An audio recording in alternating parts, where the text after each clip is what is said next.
Hey leader, and welcome to another episode of the L3 Leadership Podcast, where we are obsessed with helping you grow to your maximum potential and to maximize the impact of your leadership. My name is Doug Smith, and I am your host, and today's episode is brought to you by my friends at Tongue Advisors. We also recorded this live from the new Return.com studio. If you're new to the podcast, welcome. I'm so glad that you're here, and I hope that you'll enjoy our content and become a subscriber.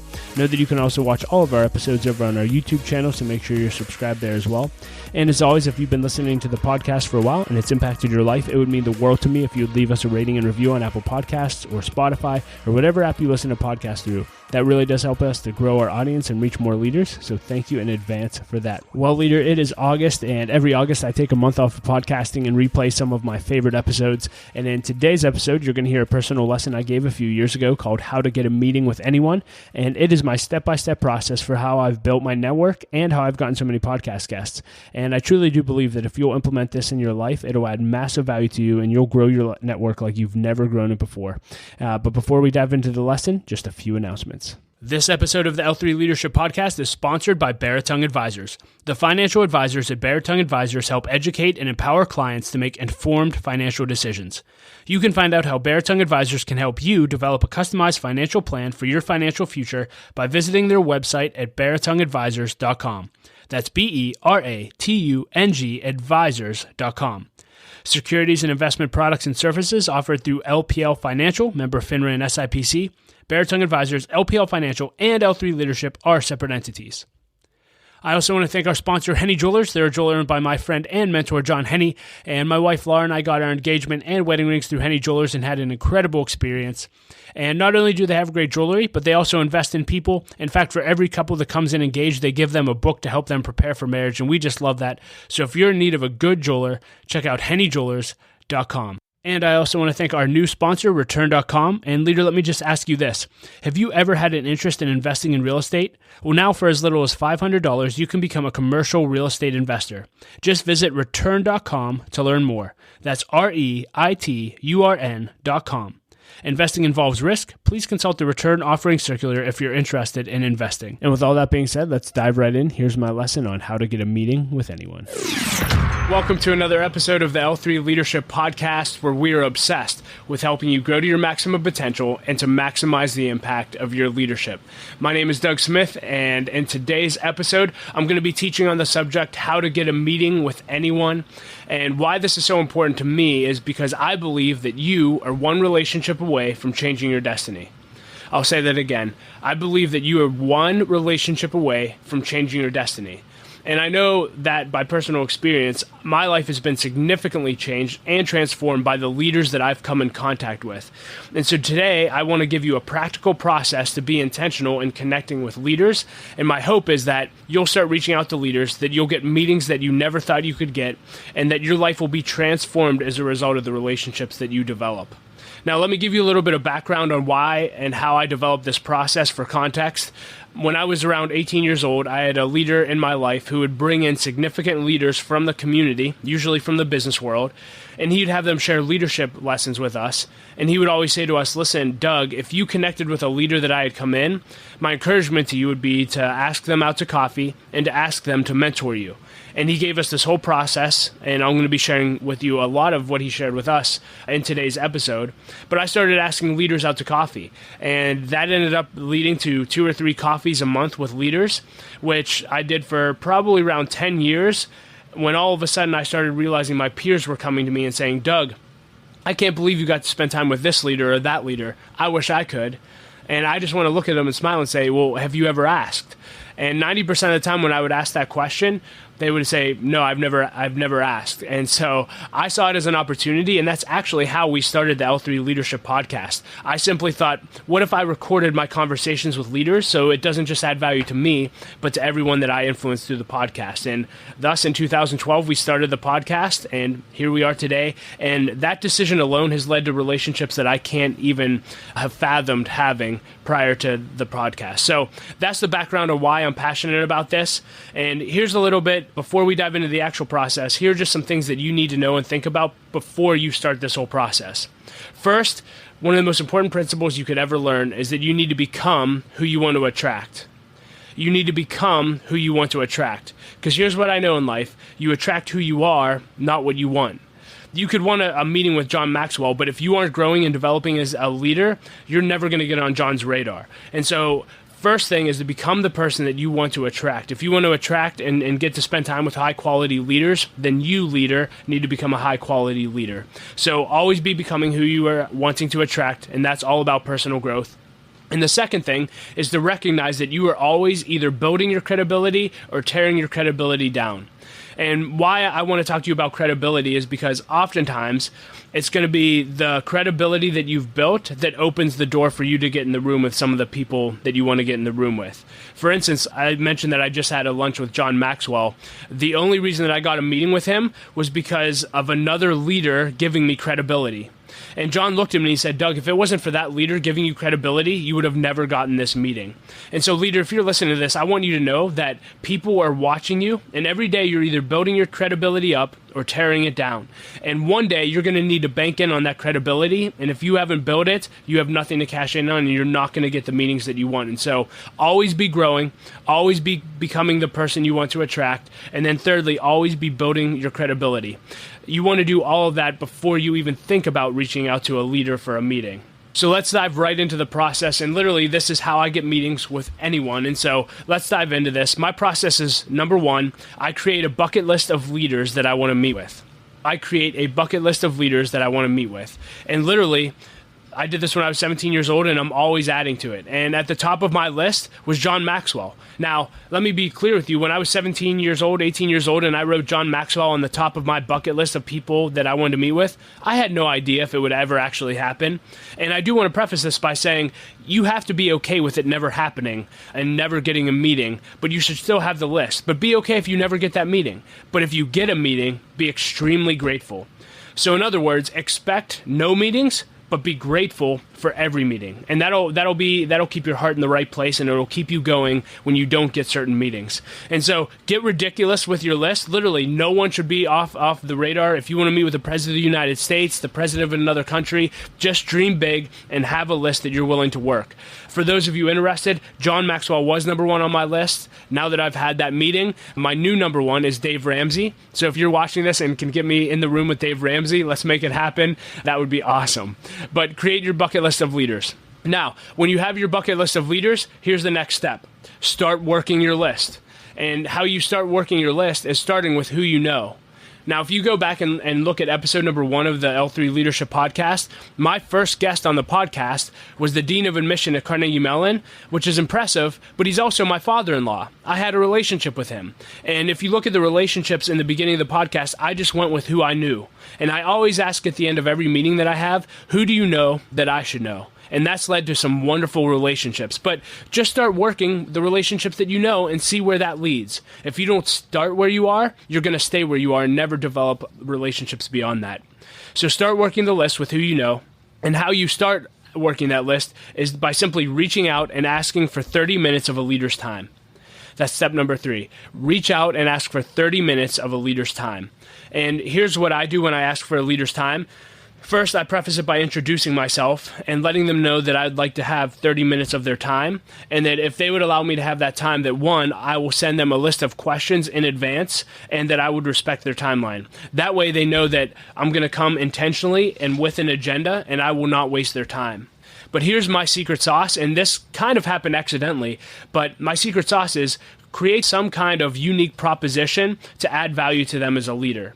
Now, for me, it was the podcast. I started this podcast, and so when I meet with leaders now, or I reach out to leaders, I don't just say, hey, can I meet you for coffee? I'll send you questions. I say this, hey, leader, I'd love to meet with you and learn from you, and I will, if you end up allowing me to have a meeting with you, I will send you questions in advance.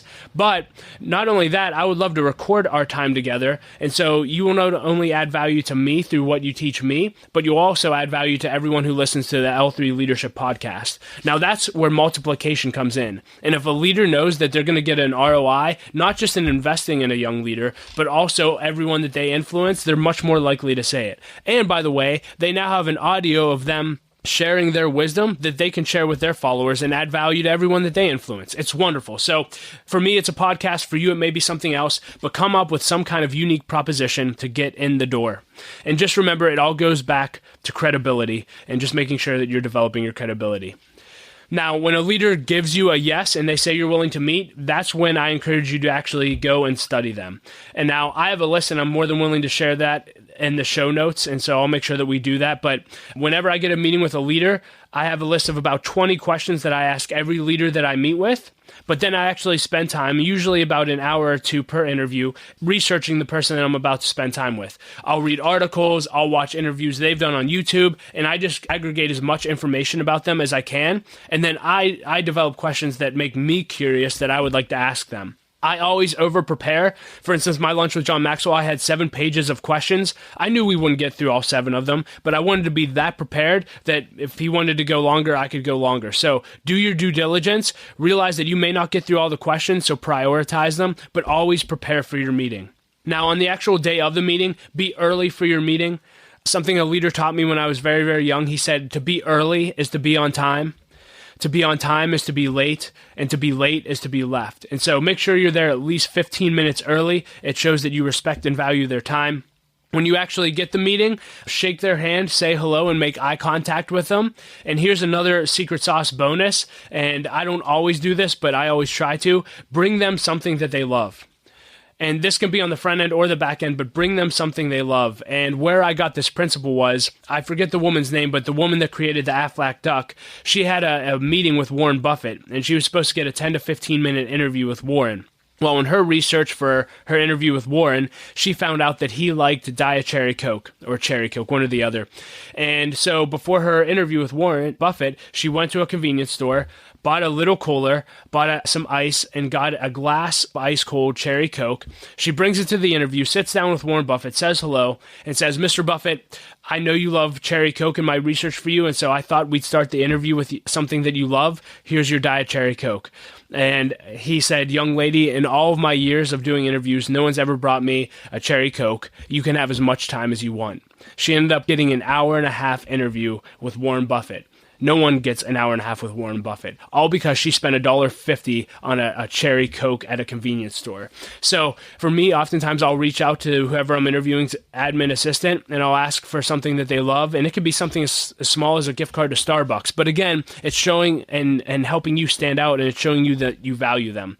So there's a little secret sauce for you to add to them. When you're in the meeting, obviously go through your list of questions. I always print out 2 copies. I give one to them, and then I have one for myself.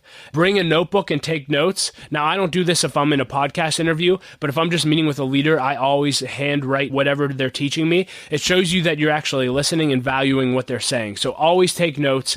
And again, if you say you're not a note taker, I would say, what's wrong with you? You need to take notes. How are you going to remember everything? And so take notes. And then at the end of the meeting, I always ask the same question. I always ask, how did you experience this? So I want feedback. If I wasted their time or wasn't focused, I want that feedback so I can get better for the next meeting that I have with leaders. And the second question that I always ask is, who do you know that I should know? Who do you know that I should know? And all of a sudden, they make a list of 2 or 3 names of people that are sharp leaders that I can connect with. Well, now they just go on my bucket list. And the beautiful thing about that question is, if you build credibility in your time with them, if you're intentional and they know you value it, they'll open that door for you. And that's what's beautiful. They've allowed me to use their names in emails. Some of them have made email intros for me. And so always ask that question, follow up with next steps. After the meeting, this is huge. This is huge. Always send a thank you note every single time. And don't just write, hey, thanks for coffee, Doug. Write down, hey, John Maxwell, thank you so much for spending an hour and a half with me. Hey, in our time together, here are my top 5 key takeaways. Thank you so much for adding value.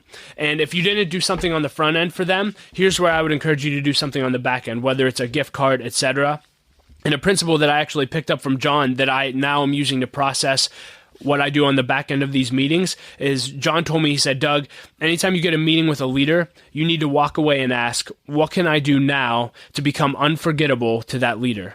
I'll say that again because that is so good. What can I do now for that leader that'll make me unforgettable in their eyes? And John used the example of he spent time with a leader, and it was a president of a college, and he ended up going to a Mont Blanc store and bought a really nice Mont Blanc JFK pen. He handwrote this president a letter and with the Mont Blanc pen and said, hey, this is a JFK Mont Blanc pen. JFK was a visionary and he put us on the moon. You get to invest in the next generation of visionaries every single day. Thank you so much for that. Now, in John's eyes, what's going to happen? Every time that leader uses that pen or looks at that pen, he's going to think of John Maxwell. He became unforgettable in that leader's eyes. So good. Find out what a leader likes and find a way to add value to them. And oftentimes, what I also like to do as a value add, if they have an admin assistant that set up the meeting, I try to find out what they like. And I'll actually ask the leader I'm spending time with, hey, do they have anything that they love? And I usually try to buy a really nice gift card for the administrative assistant. And again, yes, to become unforgettable, but it's just the right thing to do. They do so much to add value. And so serve the people around that leader and watch what it does for you. It's amazing. Just add value to people. So send a thank you, send them a gift, become unforgettable. And if you want to develop the relationship, here's just a few things. If you meet with a leader and say, hey, I would love to have multiple meetings with this leader, here's what I would encourage you to do. 1, don't ask for another meeting a week later. Wait 3 to 6 months and actually apply what they taught you. There's a thought. And once you apply what they've taught you, then ask for another meeting. And so, hey, John Maxwell, thank you so much for meeting with me. It's been 6 months since our last meeting. In our first meeting together, this is what you would write in the card. In our first meeting together, you told me to do this, this, and this. I did it. I executed on it. Here's the result. Did I do it right? And can we meet again? Now, if you do that, I'm telling you, there's not a mentor in the country that won't meet with you. Nobody does that. And so show them that you can actually execute on what you taught them. And for sometimes, and this was actually John's advice to me, now to get 2 meetings with John Maxwell would be really, really difficult. But he said, at some point, it's not just, well, the people I'm mentoring do something with what I taught them. He said, it also becomes, well, they value what I value. And so sometimes if you want another meeting with a leader, find out what their mission is, find out what their vision is, and serve it. And so if you want another meeting with John Maxwell, I'm going to find out. He encouraged me to go on a trip with him and start valuing what he values. So that's what I'm going to do. So value and serve the vision and mission of whoever you'd like to meet with again. And then just ask them for the meeting again. And that is literally my entire process for getting meetings with leaders. And I just repeat that over and over and over and over and over again. And again, that has led to so many relationships that I can't even, I am so grateful for the doors that have been opened up just by following that intentional process. And so the whole goal of this episode was to give you a step-by-step process so that you could get a meeting with anyone and keep those meetings going and turn those into mentoring relationships. And so my hope for you today is that you'll develop at least one relationship through this process that changes your destiny forever. And if I get to play a small part in your journey, it would be quite an honor. So thanks so much for listening and watching this episode of the L3 Leadership Podcast. We value you. We love you, and we live here to serve you. So until next time. Well, leader, thank you so much for listening to my lesson on how to get a meeting with anyone. I hope that it added value to your life. You can find ways to connect with me and links to everything that I discussed in the show notes at l3leadership.org/381. And leader, as always, I want to challenge you that if you want a 10x your growth this year, then you need to either launch or join an L3 Leadership Mastermind Group. Mastermind groups are simply groups of 6 to 12 leaders that meet together on a consistent basis for at least 1 year in order to help each other grow, hold each other accountable, and to do life together. For me personally, mastermind groups have been the greatest source of growth in my life over the last 8 years, and I believe every leader needs to be in one. So if you're interested in learning more about launching or joining a group, go to l3leadership.org/masterminds or email me at dougsmith@l3leadership.org. And as always, I like to end with a quote, and I'll quote Gerald Brooks today, and he said this. He said, "Criticism is the climate of leadership. If others have to make you feel good, you won't lead." Wow. Well, leader, know that my wife Laura and I love you. We believe in you, and I say it every episode, but don't quit. Keep leading. The world desperately needs your leadership. We'll talk to you next episode.